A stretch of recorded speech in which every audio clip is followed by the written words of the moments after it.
नमस्कार। एक बार फिर आप सभी का अपने इस YouTube platform RPSC biology world के ऊपर स्वागत है। मैं उम्मीद करता हूँ कि आप लोगों की तैयारी अच्छी चल रही होगी फर्स्ट ग्रेड की और मैं ये भी उम्मीद करके चल रहा हूँ कि आप उस अपनी तैयारी के अंतिम स्टेज के ऊपर हो क्योंकि एक हेल्दी मैं प्रिपरेशन उसको बोलूँगा जब किसी एग्ज़ाम की डेट से 2-3 महीने पहले अगर आपका सिलेबस कवर होता है आपका रिवीजन चल रहा होता है, तो वो एक हेल्दी स्टडी होती है। तो मैं भी अभी ये उम्मीद कर रहा हूँ कि आप रिवीजन कर रहे हो और साथ में प्रैक्टिस कर रहे हो अपने एग्ज़ाम के लिए। आज मैं जो सेशन लेके आया हूँ आपके सामने वो जो फर्स्ट ग्रेड स्कूल व्याख्याता आरपीएससी में बनते हैं, व्याख्याता बनने के बाद में किस-किस प्रोसेस से गुज़रना पड़ता है, कौन-कौन सी प्रोसेस होती है, इसके अंदर प्रोबेशन पीरियड के अंदर क्या-क्या फैसिलिटी मिलती है हमारे को, प्रोबेशन पीरियड पूरा होने के बाद क्या-क्या मिलती है। उसके बाद हम ये भी देखेंगे कि इसमें प्रमोशन कैसे होता है, हम और इस पोस्ट की पावर क्या है। इसके अलावा कई और सारी जो इम्पोर्टेंट चीज़ें हैं, वो अपन यहाँ पे देखने का मैं आपको बताने का प्रयास करूँगा। तो मैं आपका टाइम वेस्ट किए बिना ही इस सेशन को शुरू करता हूँ। आपको पीछे बैकग्राउंड में दिख रहा होगा, ये इसके प्रमोशन हायरार्की है। ये आपने पढ़ी होगी आपके जो आपने मैनेजमेंट पढ़ी है जो आपने मैनेजमेंट के अंदर आपने ये पढ़ा होगा कि स्कूल लेक्चरर जो व्याख्याता होता है उसकी हायरार्की कैसे होती है। अब मैं ये आपको मैं आगे समझाऊँगा 3 नंबर पॉइंट भी समझाऊँगा मैं। ये भी मैं आपको आगे बताऊँगा।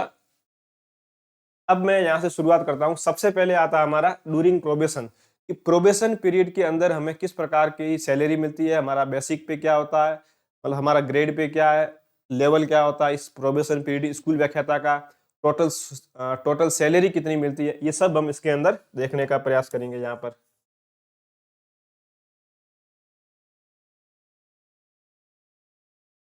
सबसे पहले मैं इस चीज़ का ध्यान रखना, मैं यहाँ पर जो भी बात करूँगा वो 7th पे कमीशन के अकॉर्डिंग करूँगा, मतलब जो 7वां वित्त आयोग है उसके अनुसार मैं बात कर रहा हूँ। और ये आप सभी को पता है कि जो स्कूल लेक्चर की पोस्ट होती है उसका लेवल क्या होता है, एल एल 12 होता है। उसके बाद अगला आता है कि इस एल 12 के ऊपर ग्रेड पे क्या होता है,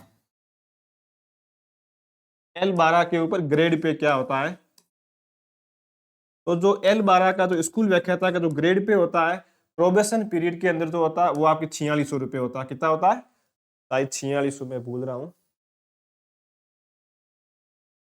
ये 4800 रुपये सॉरी ग्रेड पे होता है। आपका ग्रेड पे होता है 4800 रुपये इस लेवल के ऊपर। अब आपका ग्रेड पे अगर 4800 रुपये है तो आपकी ग्रोस सैलरी कितनी बढ़ेगी ये भी है, तो ध्यान रखना जो हमारी ग्रोस सैलरी बनती है प्रोबेशन पीरियड के अंदर, वो आपकी ग्रोस सैलरी बनेगी प्रोबेशन पीरियड के अंदर 31,100 रुपये। ये आपकी ग्रोस सैलरी है प्रोबेशन पीरियड के अंदर 31,100 रुपये। अब इस सैलरी के अंदर एक चीज और ध्यान रखना, जब तक आप प्रोबेशन पीरियड के अंदर होते हो आपको ना तो टीएडीए मिलेगा, कुछ भी नहीं मिलेगा एक्स्ट्रा पैसे, इसके अलावा जो आपकी ग्रोस सैलरी बन रही है प्रोबेशन पीरियड में वही मिलेगी। जैसे ही आप प्रोबेशन पीरियड को पार करोगे तब फिर आपका इस बेसिक सैलरी के ऊपर आपका डीए लागू होगा, एचआरए लागू होगा, वो सब प्रोबेशन पीरियड के बाद में होता है। तो ध्यान रखना प्रोबेशन पीरियड के अंदर किसी भी प्रकार का आपको एक्स्ट्रा पेमेंट नहीं मिलेगा, जो डीए और एचआरए के रूप में मिलता है वो आपको यहाँ पे नहीं मिलेगा। ये आपकी ग्रोस सैलरी है 31,100 रुपए। अब इस ग्रोस सैलरी के अंदर भी कुछ डिडक्शन होंगे, जैसे एग्जाम्पल के तौर पे प्रोबेशन पीरियड के अंदर आपके दो प्रकार के डिडक्शन होते हैं मेनली। पहला आपका होगा आरजीएस के रूप में, आरजीएसएस। दूसरा होता है आपका जीपीएफ के रूप में, जीपीएफ।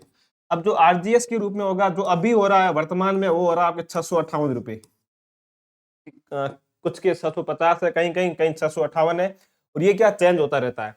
और जो जीपीएफ है ये डिपेंड करता है आपके ऊपर, लेकिन मैं मान के चलता हूं कि प्रोबेशन पीरियड के अंदर 1450 या 1500 के आसपास सभी लोग कटा सकते हैं।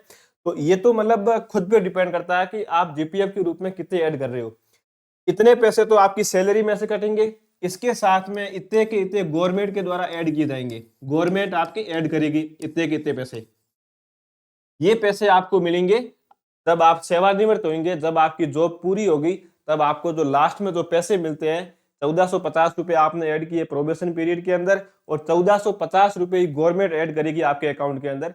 ये आपको लास्ट में मिलेंगे जब आपकी सेवा पूरी होगी, तब आपको ये मिलेंगे सेवानिवृत्ति के समय। सेवानिवृत्ति के समय मिलेंगे।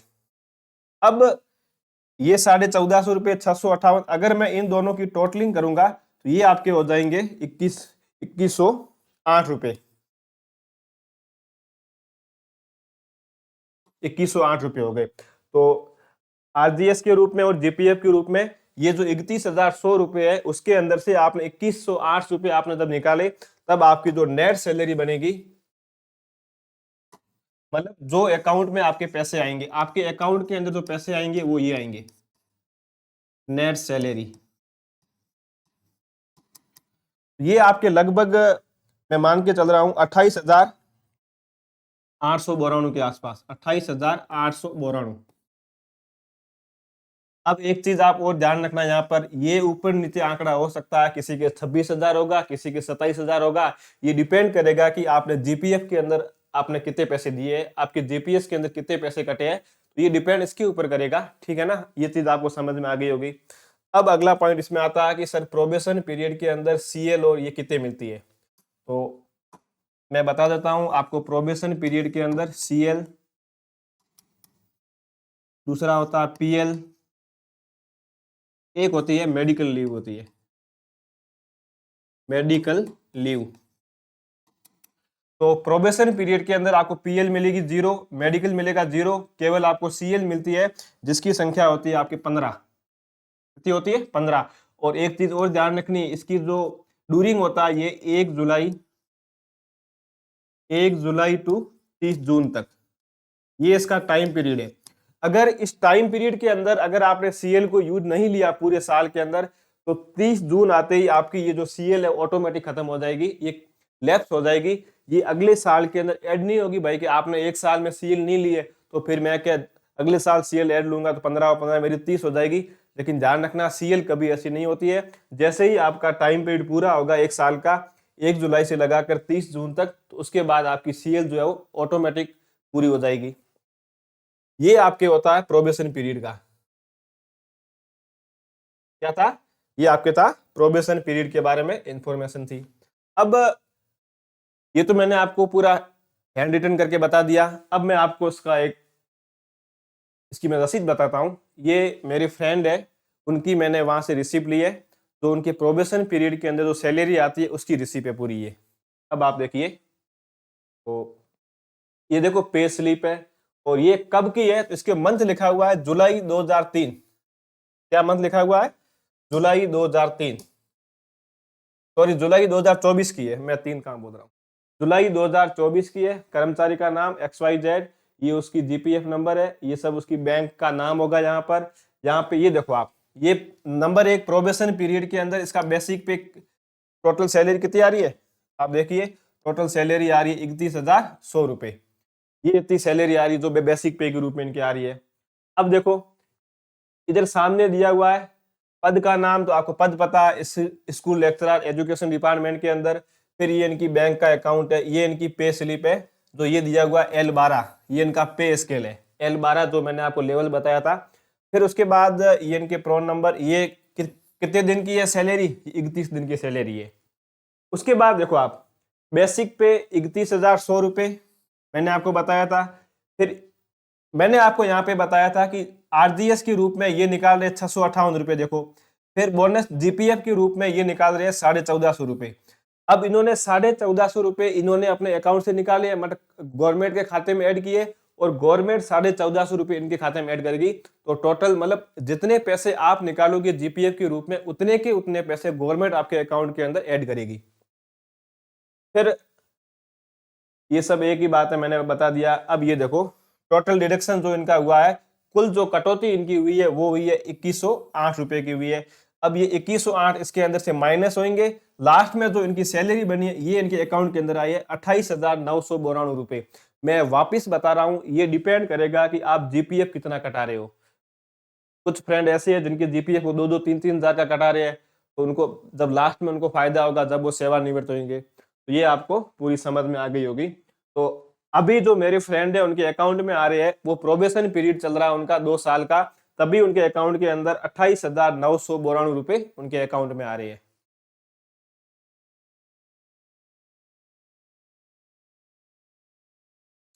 अब हमारे आता है after probation. After probation salary क्या होगी हमारी, तो मैं वापस वही लिख सकता हूं अभी 7 पे कमीशन के अकॉर्डिंग, क्योंकि अभी 8वां अभी लागू नहीं हुआ। एल यहाँ पर भी आपका 12 होगा, ध्यान रखना। 7 जब प्रोबेशन के बाद भी आपका जो पे स्केल वो चेंज नहीं होगा। अब यहाँ पर आपकी बेसिक पे क्या होगा वो देखेंगे, sorry grade pay.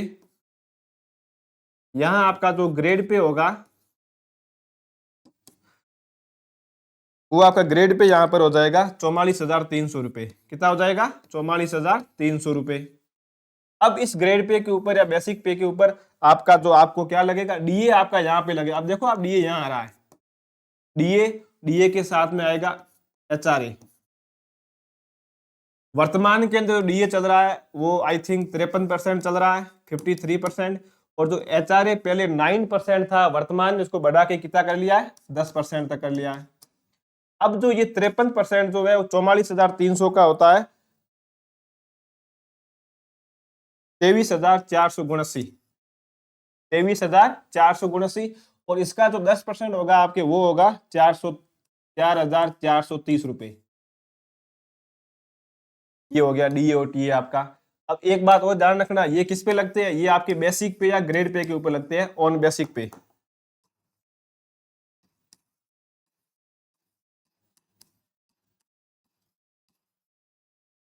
On basic पे।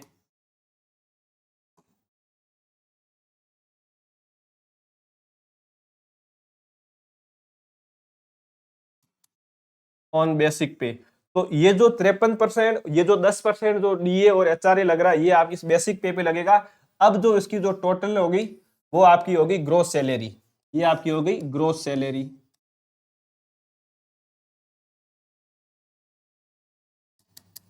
आपकी ग्रोस सैलरी यहां पर हो जाएगी, सब हो जाएगी आपकी 72,209 रुपए। ये आपकी ग्रोस सैलरी है,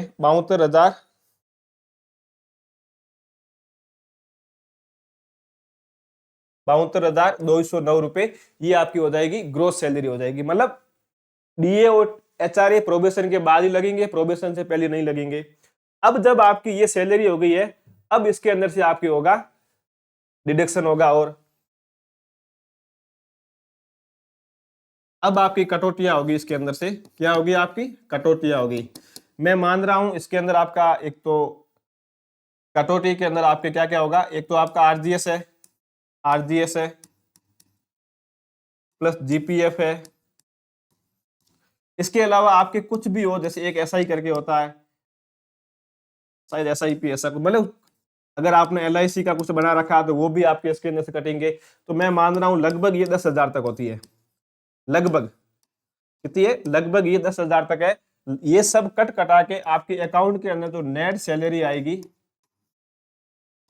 आपके अकाउंट के अंदर जो नेट सैलरी आएगी वो मैं मान रहा हूं 65,000 से लगाकर 68,000 तक आएगी।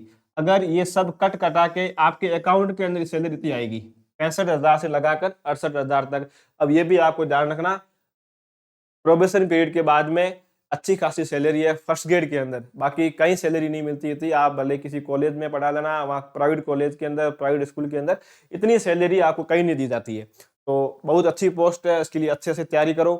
तो 65,000 से लगाकर 68,000 तक जो सैलरी है वो प्रोबेशन के बाद में आपके अकाउंट के अंदर ऐड हो जाती है। और अब ध्यान रखना, ये आपका जो इसमें बेसिक पे था ना, यहाँ पे इस बेसिक पे के अंदर पर ईयर 3 से 4% तक इंक्रीमेंट होता है, मतलब वृद्धि होती है। पर ईयर के अंदर 3 से 4% ये बेसिक पे धीरे धीरे बढ़ता रहेगा। अभी जैसे 44,300 रुपए है, फिर अगले साल 3% कहते हैं इसको, मतलब तो ऑन एवरेज आता है 3% आता है। तो अगले साल आपका ये 3% इसमें बढ़ जाएगा, फिर उसके अगले साल 3% और बढ़ेगा। इस प्रकार से ये बढ़ता रहता है। अब ये भी क्वेश्चन हमारे मन के अंदर आता है कि प्रोबेशन पीरियड के बाद में सीएल कितनी मिलेगी हमारे को, पीएल कितनी मिलेगी हमारे को, और पीएल के साथ में हमारे को, इसके साथ में मेडिकल लीव कितनी मिलेगी हमारे को। तो सीएल हमारे को मिलती है इसमें 15, पीएलबी मिलती है 15 और मेडिकल मील मिलती है 10। ये तो एक टाइम पीरियड के बाद खत्म हो जाएगी अपने आप, मैंने कहा था 1 जुलाई से 31 जून तक, लेकिन ये दोनों तो पीएल और सीएल है, ये आपके कभी खत्म नहीं होती है।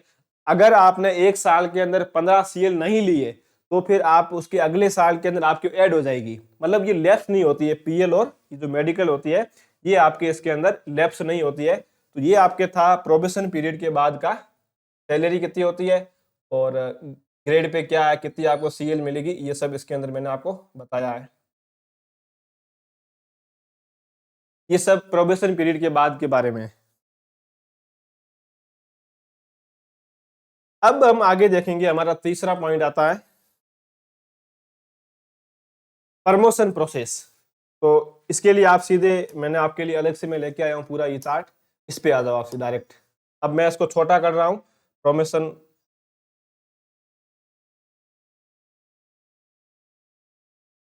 आपको दिख रहा होगा ये पूरा।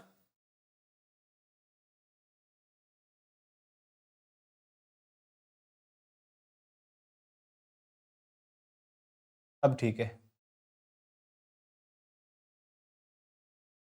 ये अपनी पोस्ट है, ये अपनी पोस्ट है स्कूल लेक्चरर।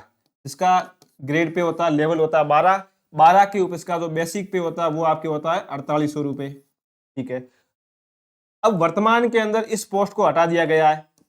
वर्तमान के अंदर इस पोस्ट को गवर्नमेंट ने हटा दिया है, वाइस प्रिंसिपल को, ठीक है ना, वाइस प्रिंसिपल को। अब आपको अगर लेक्चरर से प्रिंसिपल बनना है तो इसमें टाइम पीरियड लगता है 9 साल। कितने साल लगते हैं? 9 साल लगते हैं। लेकिन ध्यान रखना, वर्तमान के अंदर वाइस जो प्रिंसिपल की पोस्ट होती है उस पोस्ट को हटा दिया है। अब आप 9 साल, जैसे ही आप स्कूल लेक्चर बनोगे उसके 9 साल बाद आप बन जाओगे प्रिंसिपल। क्या बनोगे? प्रिंसिपल। जैसे ही आप प्रिंसिपल बनोगे तो आपका लेवल जो है, यहाँ आपका जो लेवल है वो आपका हो जाएगा 16, और आपकी जो बेसिक पे है इस 16 के ऊपर वो आपकी हो जाएगी 6700 रुपए। कितनी हो जाएगी? 6700। अब इस चीज को ध्यान रखना, तो प्रिंसिपल का जो लेवल होता है वो असिस्टेंट प्रोफेसर से ज्यादा होता है। यहाँ पर कॉलेज लेक्चरर से इसका लेवल ज्यादा होता है, बेसिक पे ज्यादा होता है स्कूल प्रिंसिपल का। अब इसके 9 साल बाद आप बन जाओगे डीओ, यहाँ भी 9 साल का गैप है। इसके बाद आप 9 साल के बाद बनोगे डीडी, इसके बाद बनोगे आप 9 साल बाद बनोगे जेडी।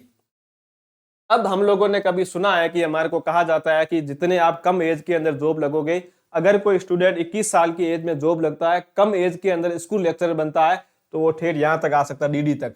और अगर अच्छा है, मतलब जीडी तक तो थोड़ा इम्पॉसिबल है, मैं इम्पॉसिबल नहीं बोलूंगा, थोड़ा पॉसिबल नहीं होता है, लेकिन आप डीडी की पोस्ट तक आराम से आ सकते हो अगर आप कम एज के अंदर जॉब लगते हो। 21, 22, 23 साल की एज में अगर आप जॉब लगते हो तो आपकी जो जॉब ड्यूरिंग जो प्रोबेशन वो 40 साल के आसपास हो जाएगी, तो आप डीडी की पोस्ट तक आप आराम से आ सकते हो। अब मैं आपको बता देता हूं, मैंने आपको ये भी बताया कि प्रिंसिपल का जो लेवल होता है वो 16 होता है, और जो डीओ होता है, तो डीओ की पोस्ट होती है, इस डीओ की पोस्ट का जो लेवल होता है वो आपके होता है 17, और इसका जो बेसिक पे होता है वो आपके होता है 6800 रुपए। कितना होता है? 6800। इसके बाद आती है डीडी की पोस्ट आती है, डीओ के 9 साल बाद आप डीडी बनोगे, और जो डीडी का जो लेवल होता है वो आपके होता है 18, और इसका जो बेसिक पे होता है वो आपके होता है 7200 रुपये होता है।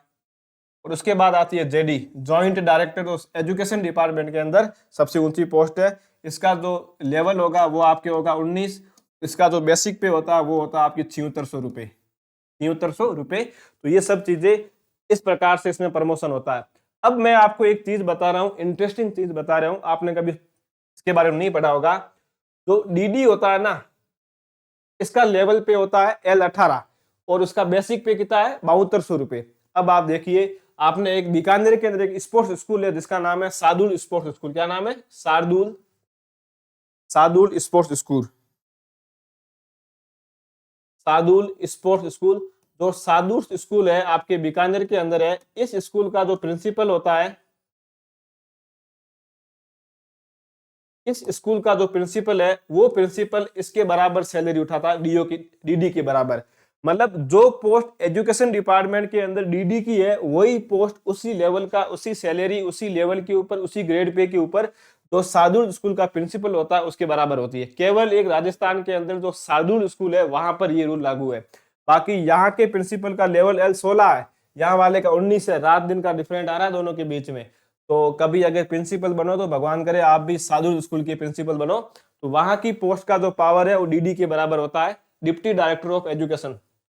ये हो जाएगा जॉइंट डायरेक्टर, ये हमारा डिस्ट्रिक्ट एजुकेशन ऑफिसर, ये प्रिंसिपल, तो ये सब चीजें होती है। इसलिए कम एज के अंदर जॉब लगना बहुत ही बेनिफिशियल होता है। आप ठेठ इस पोस्ट तक जा सकते हो। यहाँ पर अमूमन जो आईएएस अधिकारी होते हैं वो लोग बैठते हैं, जेडी और डीडी के ऊपर जो आईएएस होते हैं वो अधिकारी, क्योंकि ये सब प्रशासनिक पोस्ट है। फिर आपको ये बीकानेर बैठना पड़ेगा। ये डीडी और जेडी आपके डिस्ट्रिक्ट में नहीं बैठेंगे, जहां पर शिक्षा निदेशालय होते हैं वहां जाके बैठेंगे, ये लोग वहां बैठते हैं। अब हम आगे चलते हैं। ये आपको समझ में आ गया होगा प्रमोशन के बारे में, ये प्रमोशन कैसे होते हैं इसके बारे में मैंने आपको बता दिया। अब थोड़ा दिक्कत क्या होती है कि आप प्रिंसिपल तक तो आराम से जा सकते हो रूल के अकॉर्डिंग, लेकिन ये जो ऊपर वाली पोस्टें होती है ये थोड़ी पॉलिटिकल पोस्टें है, जिसका थोड़ा पॉलिटिकल चलता है वहां पे उसको पोस्ट मिल जाती है।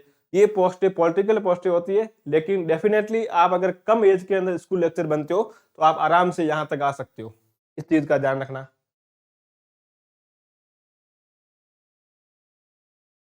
अब इसके बाद ये मैंने आपको बता दी पूरी प्रमोशन प्रोसेस क्या होती है, मैंने आपको पूरी बता दी है।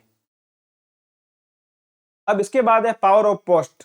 अब देखो पोस्ट का पावर क्या है मैं आपको ये बता देता हूं।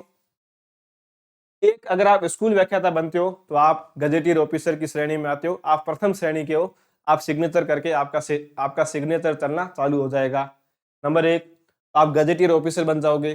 दूसरा क्या होता है, अगर आप प्रिंसिपल बनते हो, क्या बनते हो, अगर आप प्रिंसिपल बनते हो तो जो स्कूल एजुकेशन का प्रिंसिपल होता है वो, अगर जैसे आपका ट्रांसफर हो गया किसी दूसरे डिस्ट्रिक्ट के अंदर, अब आपके वहां रहने की व्यवस्था नहीं है, तो आप वहां के सर्किट हाउस के अंदर 10-15 दिन तक के लिए या 7 दिन के लिए आप वहां इमरजेंसी के रूप में आप वहां रह सकते हो। लेकिन कॉलेज लेक्चरर इससे बड़ी पोस्ट है, लेकिन वो किसी सर्किट हाउस के अंदर नहीं ठहर सकता है। तो जो प्रिंसिपल होता है वो किसी डिस्ट्रिक्ट के सर्किट हाउस के अंदर आराम से वहां ठहर सकता है 10-15 दिन के लिए, जब तक वो अपने आगे की व्यवस्था कर ले वहां रहने के लिए। तो ये इस पोस्ट की पावर होती है। तो दूसरी पावर क्या है इस पोस्ट की? दूसरी पावर ये होती है इस पोस्ट की कि आप जैसे जब भी इलेक्शन होते हैं तो आपको वहां का जेडी बनाया जाता है, तो आप वहां के मैन होते हो, सब कुछ आपके अंडर होता है। आप जिस जिस स्कूल के प्रिंसिपल हो, जिस गांव के अंदर सीनियर स्कूल है उस स्कूल के आप पीओ होते हो, तो वहां की जो सारी स्कूल के टीचर्स है वो आपके अंडर होंगे, वो आपके कई अनुसार काम करेंगे। और बहुत ही अच्छी पोस्ट है, बहुत ही अच्छी वैकेंसी आ रखी है इस बार। और इस पोस्ट तक अगर पहुंचना है तो आप आराम से पहुंच सकते हो। अच्छे से तैयारी करो, अभी भी टाइम पड़ा है। और सैलरी खूब है, इसमें कोई कमी नहीं है। इस पोस्ट के अंदर आप देखेंगे पीछे,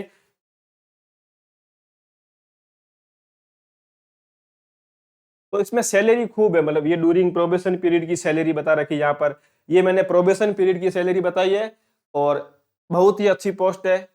अगर किसी गांव में लगे हुए हो तो वहां पर आपको पता है कि ग्रामीण इलाकों के अंदर पटवारी और जो मास्टर की जो इज्जत होती है वो आईएएस की भी नहीं होती है। ये फैक्ट है, मैं वास्तव में बता रहा हूँ, ये वास्तविक बातें हैं। तो पटवारी बन सको ठीक है, पटवारी नहीं अपने नहीं बनना, स्कूल लेक्चर बन जाओ। बहुत ही अच्छी शांति वाली, जिसको हम बोलते हैं ना, एक पीस, जो मेंटली पीस होता है, मानसिक रूप से अगर आपको स्वस्थ रहना है, कोई हेडेक नहीं लेना है, तो फिर ये पोस्ट, स्कूल लेक्चरर की पोस्ट, बहुत ही अच्छी पोस्ट है। आप इसके लिए आराम से तैयारी कीजिए। और अभी मौका है, 3-4 महीने पड़े हैं, तो अच्छे से तैयारी कीजिए। और मैंने आपको पहले भी बताया था एक वीडियो के अंदर कि रिवीजन और प्रैक्टिस पे ध्यान देना।